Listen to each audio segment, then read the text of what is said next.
Saya sejak tahun ini dipercaya untuk memimpin Wasdog sebagai direktur. Wasdog itu sebenarnya rumah produksi yang banyak memproduksi film-film genre dokumenter. Ya, produksi dokumenter nggak harus menggunakan peralatan yang profesional. Karena ada banyak sekali isu yang diabaikan di media mainstream kan, karena menekankan hiburan. Perusahaan-perusahaan yang kami kritik di dalam film-film original.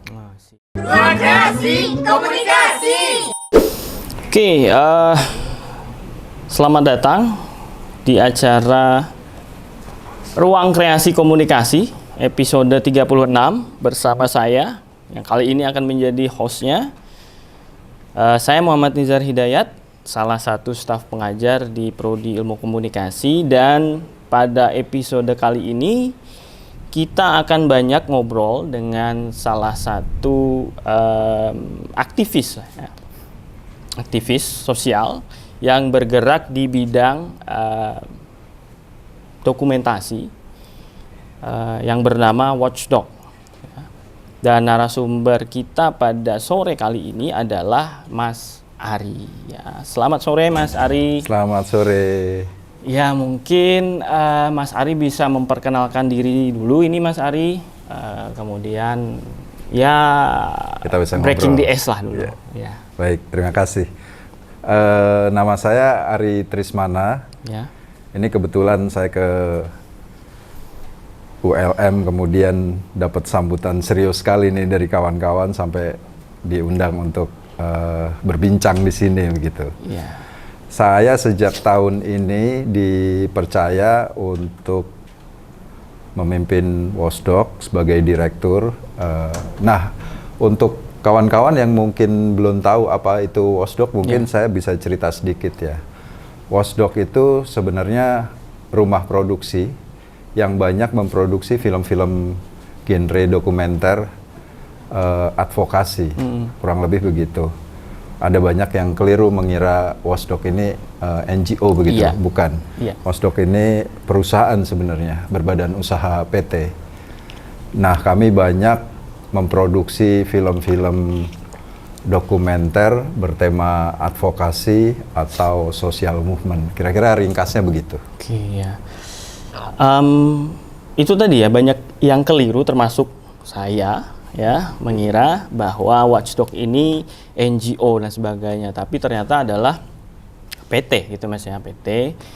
Nah, mungkin boleh kita kenalan dulu dengan Watchdog ini. Kalau latar belakang berdirinya Watchdog itu bisa diceritakan nggak Mas Ari? Itu kenapa? Apakah misalnya pertamanya memang NGO, LSM, tapi transform menjadi PT, atau dari awal udah PT atau bagaimana? Sejak awal, sebenarnya Watchdog itu berdiri sejak tahun 2009. Jadi memang ini adalah respon terhadap pada era itu televisi swasta sangat populer ya. Iya. Ada banyak stasiun televisi. Tapi kami ngelihat bahwa apa yang disajikan di stasiun televisi ini sangat banyak biasnya. Misalnya bias hiburan, di mana stasiun-stasiun televisi ini lebih mengedepankan program-program tema hiburan saja. Ya, kita bisa lihat itu sesuatu yang lumrah atau wajar ya, karena program hiburan ini program yang paling gampang dijual, kira-kira begitu. Maka stasiun televisi seperti berlomba-lomba membuat program dalam kategori hiburan ini. Bukan hanya itu, biasanya kemudian juga stasiun televisi ini pusatnya kan selalu ada di Jakarta, mengikuti ibu kota negara, kira-kira gitu, di mana pusat kekuasaan, di mana peredaran uang lebih besar ada di Jakarta. Stasiun televisi juga demikian. Isu yang diangkat juga seputar situ berarti. Nah, itu dia. Bias kedua adalah bias perkotaan. Isu-isu yang paling mudah mereka angkat kalau itu terkait dengan peristiwa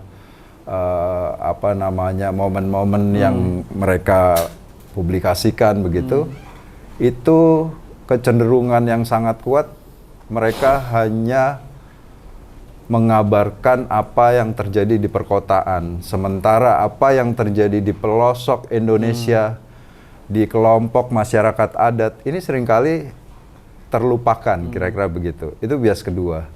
bias yang ketiga yang juga nggak kalah serius adalah bias politik. Kita akan dengan mudah melihat bagaimana pemilik stasiun televisi atau grup media besar itu juga petinggi partai politik. Jadi bagaimana kita harapkan independensinya ketika memasuki era kegiatan politik misalnya jelang pemilu. Stasiun televisinya atau medianya ya pasti akan dijadikan mesin politik untuk kepentingan politik mereka begitu. Nah, ini bias yang sangat serius saya kira. Nah, kami prihatin sekali melihat situasi seperti itu sehingga berpikir bisa nggak ya kita bikin sesuatu yang setidaknya bisa menandingi apa yang terjadi di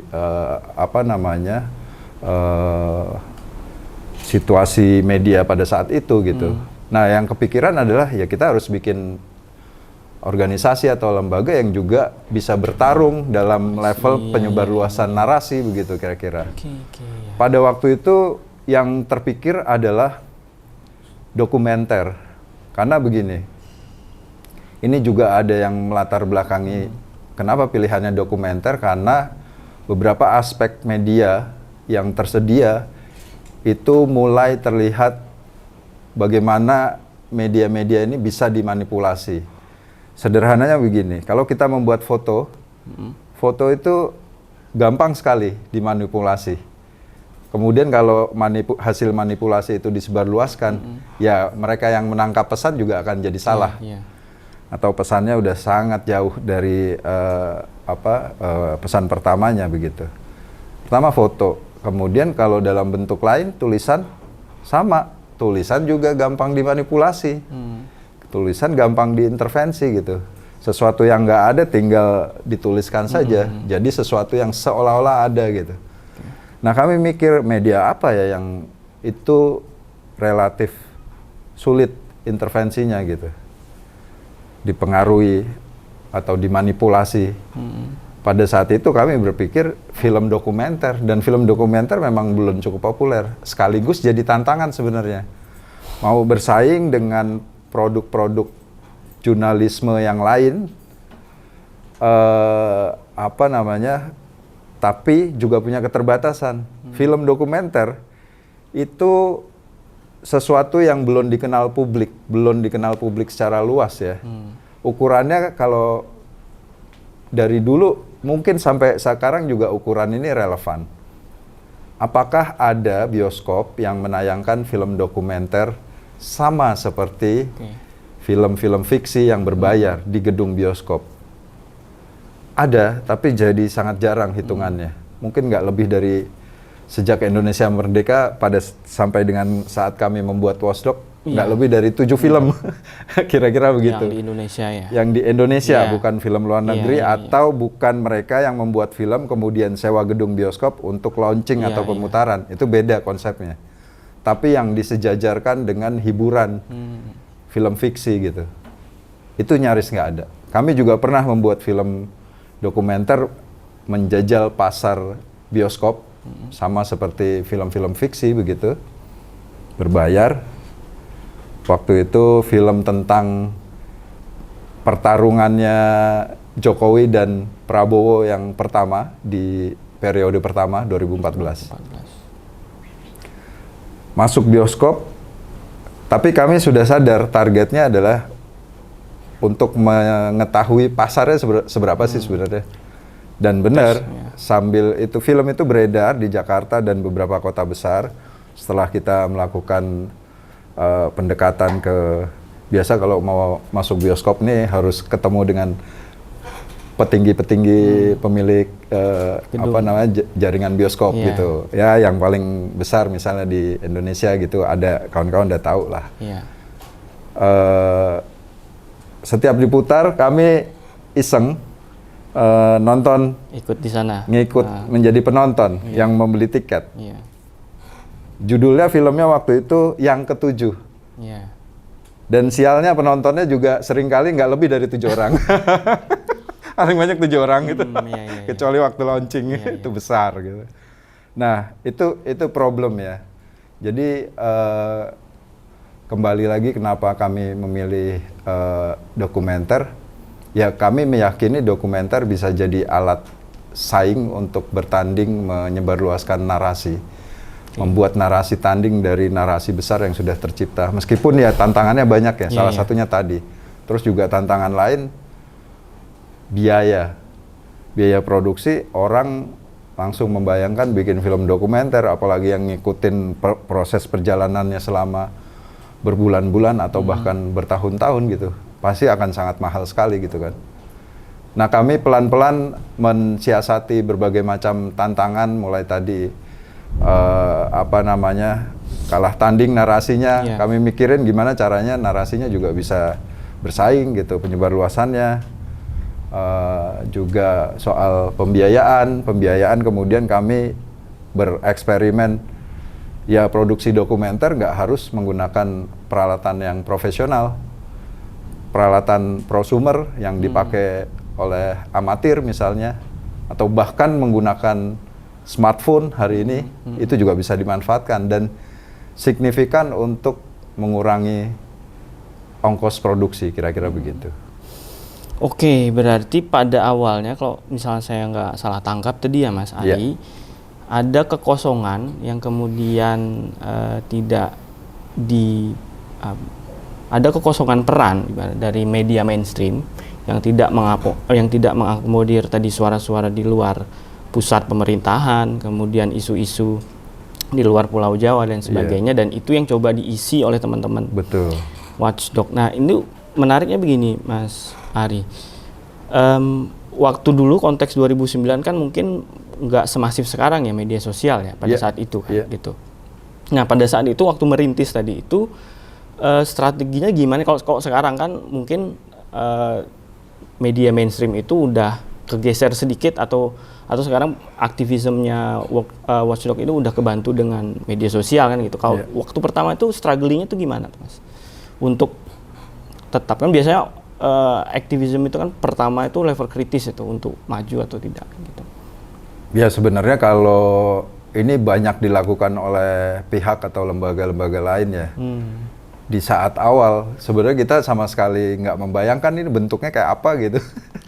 Nah, di Watchdog juga lebih banyak modal trial and asal jalan aja dulu lah, kita nggak tahu nih arahnya seperti apa, tapi kita tahu visi dan misi kita seperti apa, komitmen kita kayak apa gitu. Nah, yang bisa menyatukan ini kan sebagian besar kawan-kawan yang bergabung di permulaan itu adalah latar belakang jurnalis. Saya juga dan sedikit latar belakang aktivis begitu.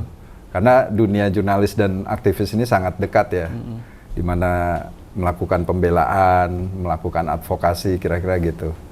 Ya, jadi kalau menurut saya di awal itu memang belum ada banyak yang kita nggak persiapkan secara konsep, secara matang gitu. Maju aja dulu. Yang rasanya kalau lebih sibuk mempersiapkan konsep di awal, malah nggak jalan.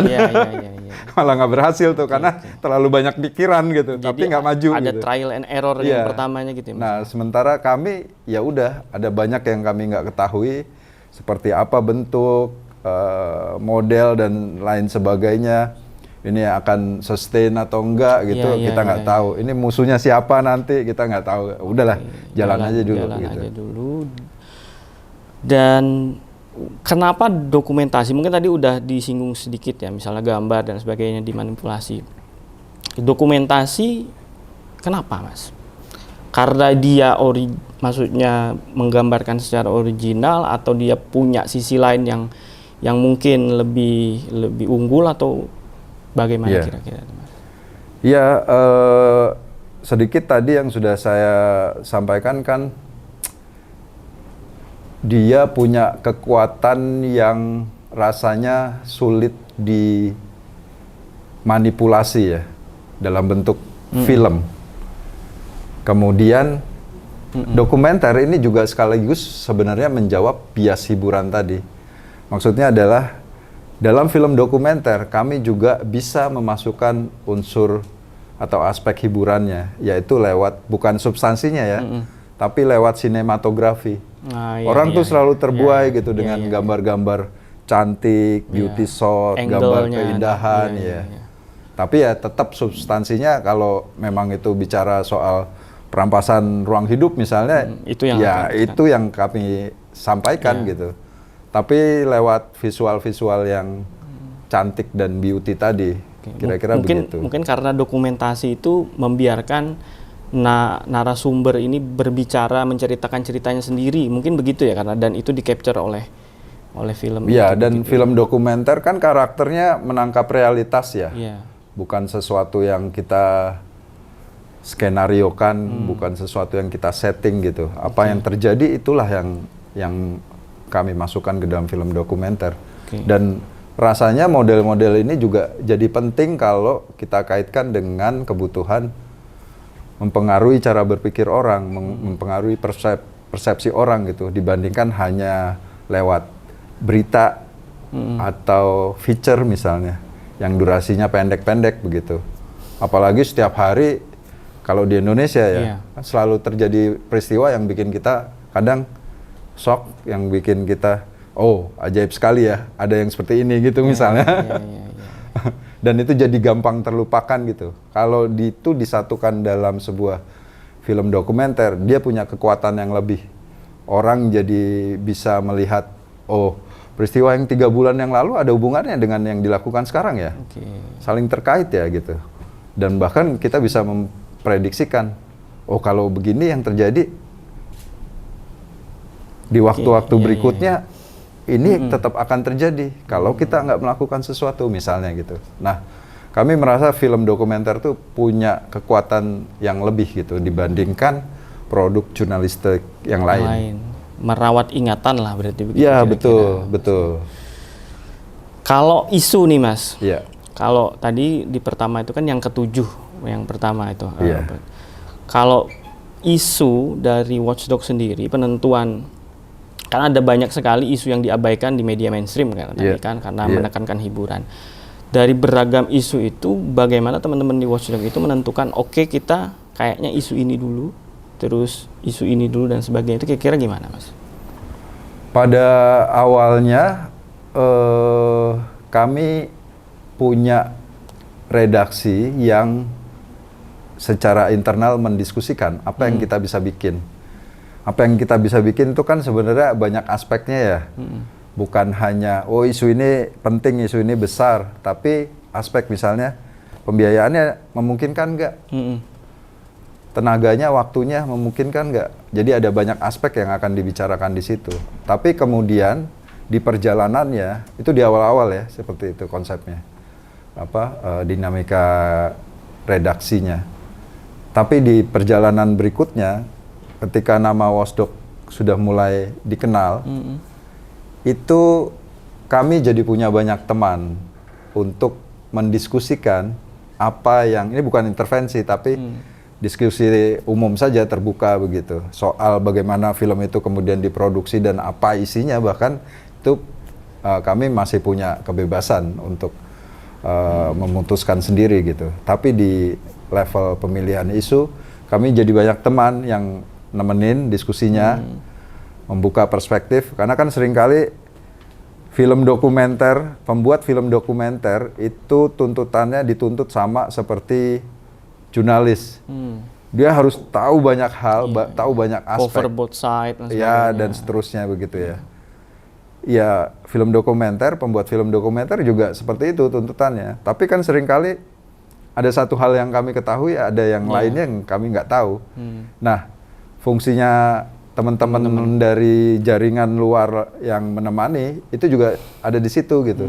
Dia memberikan perspektif, bahkan bisa memberikan analisa. Ada juga kawan-kawan jaringan masyarakat sipil yang punya penelitian tentang isu tertentu, kemudian sharing hasil dan kami mendengarkan. Itu jadi sesuatu yang sangat berguna sekali buat kami untuk kemudian menentukan, setelah masukin aspek-aspek lain juga ya, selain kami menguasai isunya, tapi aspek lain juga jadi pertimbangan, baru kami memutuskan, oke, ini kita akan produksi gitu kira-kira.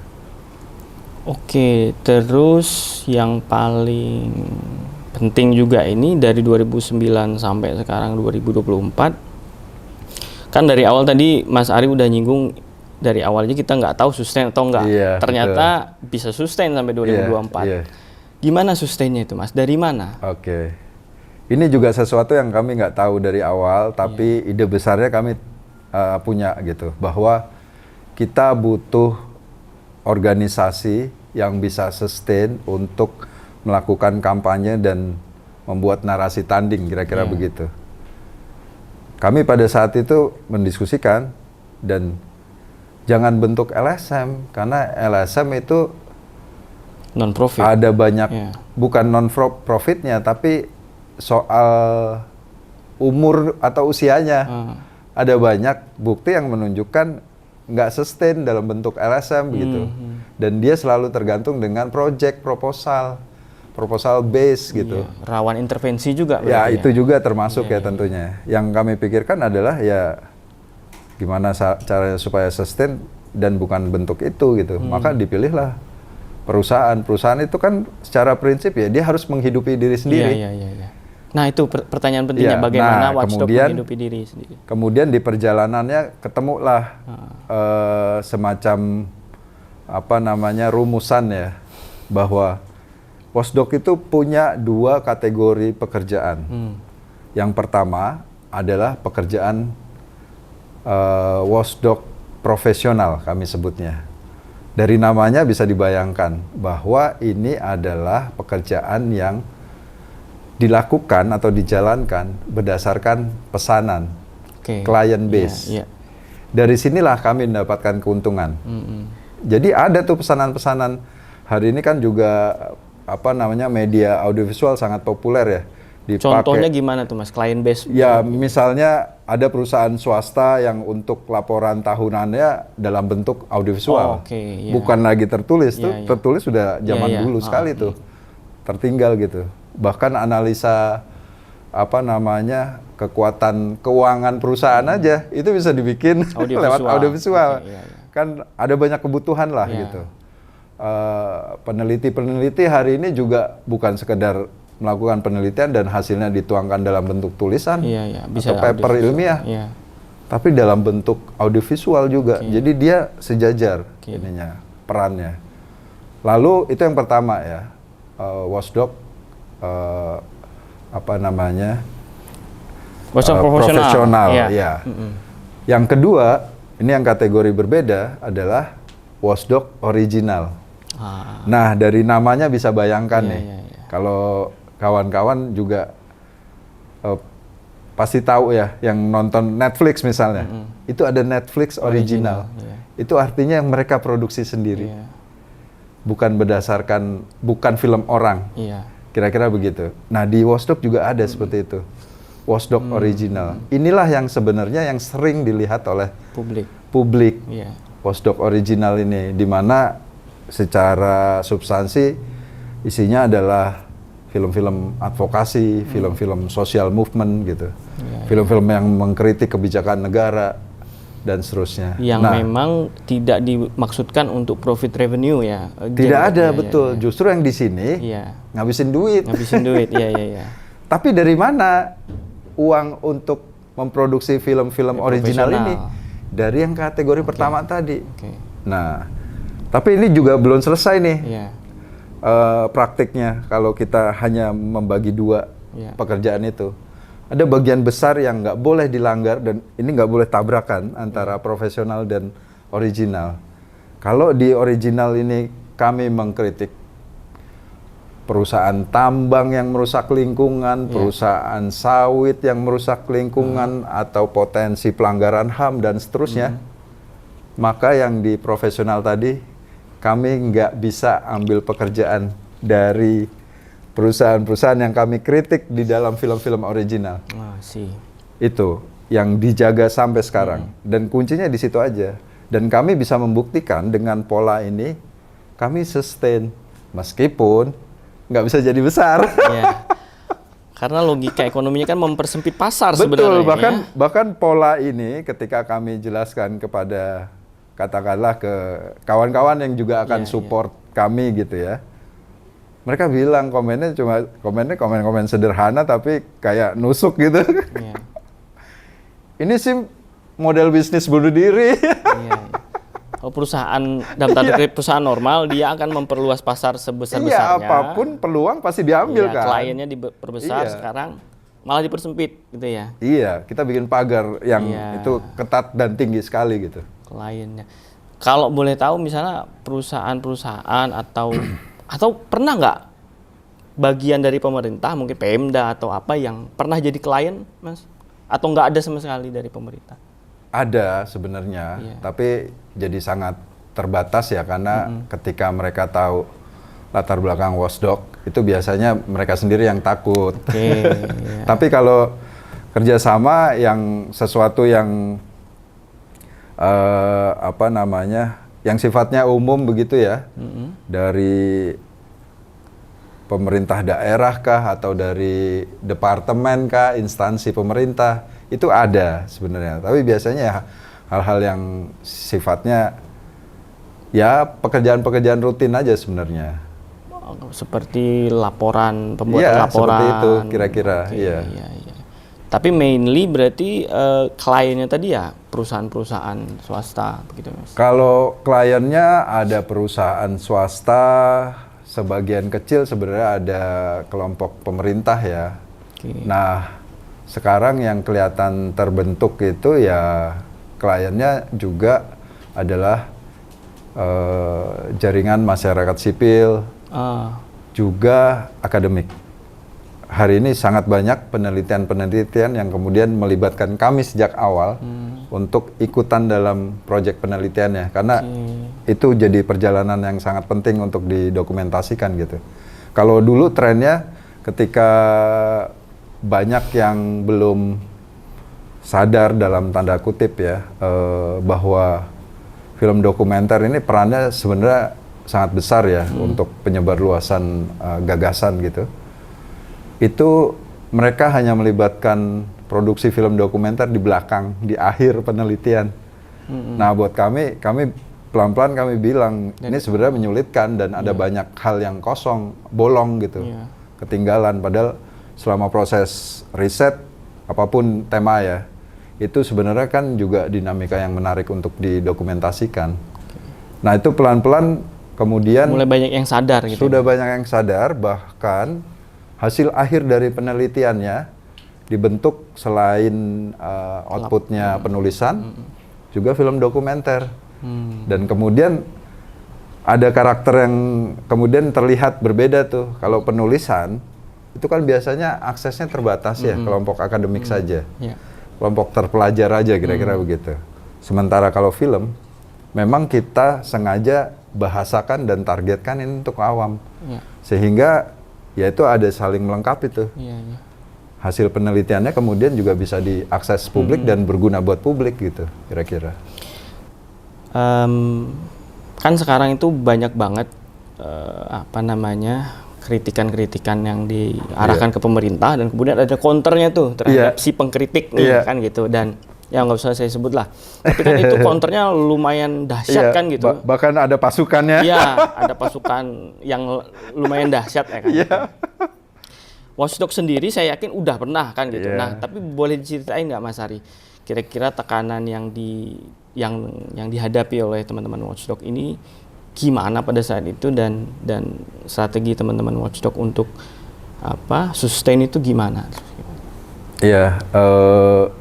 Kalau pertama soal tekanan ya dalam berbagai macam bentuk ya, misalnya intimidasi, ancaman, teror, penyerangan juga bisa penyerangan fisik, penyerangan digital gitu, itu kami mengalami.